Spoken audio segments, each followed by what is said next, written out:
संतोष तिवारी हमारे साथ, हमारे सहयोगी जुड़ गए हैं ज्यादा जानकारी के साथ। संतोष, फिलहाल क्या स्थिति बनी हुई है? जी, आपको देखिए, इस घटना में मरने वाले की संख्या जो है 3 से बढ़कर 5 हो गई है और लगातार जो है लोगों का जो है इलाज कराया जा रहा है। इस अस्पताल से निकालकर दूसरे अस्पताल में जो है सभी मरीजों को शिफ्ट कर दिया गया है। अब मरने वालों को जो एमसीएच में भेज दिया गया है मेडिकल। संतोष, मैं सुन नहीं पा रही हूँ आपको, कुछ शायद तकनीकी खराबी है या फिर आप नेटवर्क एरिया में नहीं हैं, आपकी आवाज नहीं आ पा रही है। क्या आप सुन पा रहे हैं मुझे? बताया जाए। संतोष, आप सुन पा रहे हैं मुझे? हेलो, आवाज आ रही है आपको मेरी? हेलो संतोष, मेरी आवाज मिल रही है आपको? लगता है संपर्क नहीं हो पा रहा, एक बार फिर से संपर्क साधने की कोशिश करते हैं।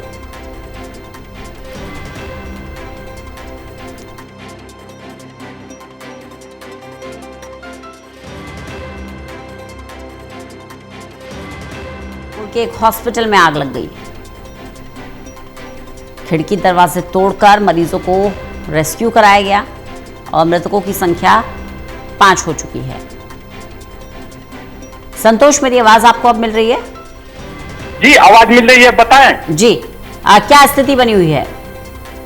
देखिए, आपको बता दें कि घटना के बाद जो है पूरा जिला प्रशासन जो है घटना स्थल पर जो है कैंप डाल दिया और उसके बाद में जिला अधिकारी और एसपी जो है लगातार घटना पे नजर बनाए हुए हैं और लगातार जो है घटना का खुद उन्होंने अपनी मौजूदगी में सारे स्थिति को नियंत्रण में किया और स्थिति है कि अब तक इसमें मरने वालों की संख्या 5 हो गई है और जो इलाज जिन लोगों का जो है दूसरे अस्पताल में चल रहा है घायलों का, और उसके बाद में जो है यहाँ पे पूरा फायर सिस्टम का भी जो है पूरा लोग पहुंचा हुआ है और जांच पड़ताल चल रही है। लेकिन कहीं ना कहीं परिजनों का जो काफी गंभीर आरोप लगाया है कि परिजनों ने जो गंभीर आरोप लगाए हैं क्योंकि आग लगने के बाद कोई भी बचाने की व्यवस्था नहीं थी और वहां पर जो है अस्पताल कर्मियों के तरफ से भी जो है वहां पे कोई बचाव का साधन उपलब्ध नहीं था।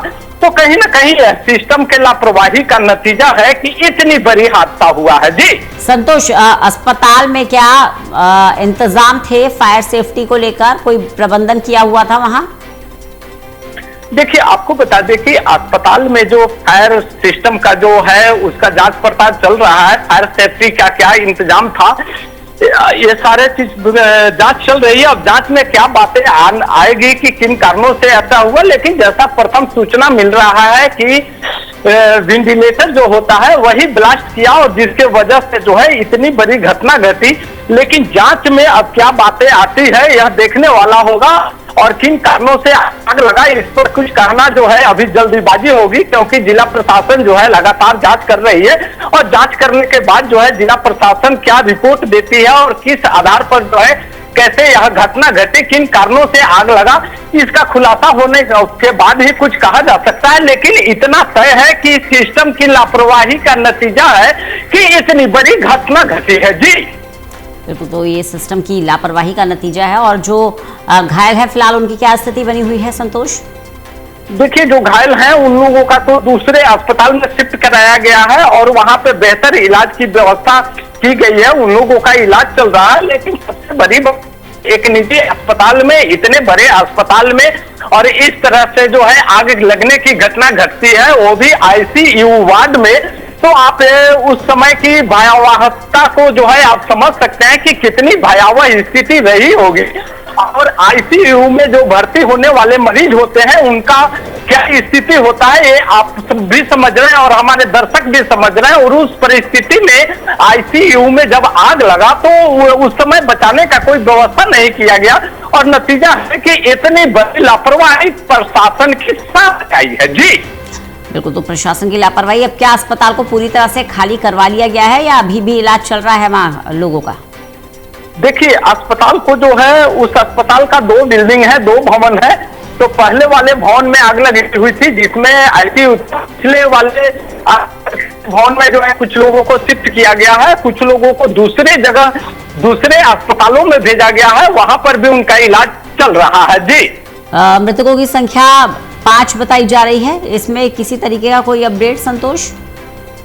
जी, मृतकों की संख्या अब जो है जाकर 5 हो गई है और ये मृतकों की संख्या जो है इसे बढ़ने की भी आशंका जताई जा रही है कि और इसमें बढ़ सकती है मरने वाले की संख्या, लेकिन अभी फिलहाल 5 की पुष्टि की जा रही है कि 5 की मौत हो चुकी है जी। संतोष, जैसे ये अग्निकांड हुआ है अस्पताल में, इसी तरीके का अग्निकांड कल दिल्ली में एक होटल में हुआ था। तो अब दिल्ली में तो सरकार एक्शन मोड में आ गई है, तमाम जांच पड़ताल की जा रही है, एनओसीज हैं या नहीं। इसी तरह से चाहे आप बिहार की बात कर लीजिए, मुजफ्फरपुर की बात कर लीजिए, तो ये जो अग्निकांड हुआ है इसके बाद प्रशासन नींद से जागा है या नहीं, या सिर्फ जांच पड़ताल और इलाज और ढुलमुल रवैया अख्तियार करके मामले को दबा लिया जाएगा? और भी अस्पताल होंगे, वहां पर इंतजाम है या नहीं, या होटल चल रहे हैं, रेस्टोरेंट चल रहे हैं, या कमर्शियल बिल्डिंग्स चल रही है, वहां इंतजाम है या नहीं है? उसको लेकर कोई एक्शन प्लान है अब सरकार का? देखिए, आपको बता दें कि सरकार की तरफ से इस घटना के बाद जो है सम्राट चौधरी की तरफ से जो सीएम है उनके तरफ से घोषणा की गई है कि 4-4 लाख रुपया जो है मरने वाले को देने की घोषणा की गई है। और उसके बाद जो राज्य के स्वास्थ्य मंत्री हैं नीतीश कुमार के बेटे, जब मीडिया के द्वारा जब सवाल किया गया अपना एयरपोर्ट पर, तो उन्होंने बिना कोई जवाब दिए हुए जो है इन बातों को टाल दिए। तो इससे लग सकता है कि पूरे बिहार में जिस तरह से स्वास्थ्य विभाग का जो खेल चल रहा है, इसमें पूरे बिहार में कि अगर बात करें तो छोटे छोटे अस्पताल छोटे छोटे जगहों पर जो है खोल के चल रहे हैं। होटलों की जांच होनी चाहिए, रेस्टोरेंट की जांच होनी चाहिए कि आखिर इन सब जगहों पर फायर सिस्टम का क्या व्यवस्था है। इतनी बड़ी संख्या में जब कोई घटना घटती है तो उससे निपटने के लिए क्या तैयारियां हैं। तो इसके लिए बिहार सरकार को जो है विशेष पैमाने पर जांच अभियान चलाने की जरूरत है और जो भी सुरक्षा के मानकों पर खरा नहीं उतरता है उनके खिलाफ जो है कठोर कार्रवाई करने की जरूरत है इस वक्त। और इसको लेकर जो है बिहार सरकार के तरफ से अभी कोई स्पष्ट स्थिति नहीं बताया गया है कि इस घटना के बाद जो है किस तरह से जो है इस रोकने के उपाय किए जाएंगे जी। चलिए, बहुत बहुत शुक्रिया संतोष इस जानकारी के लिए।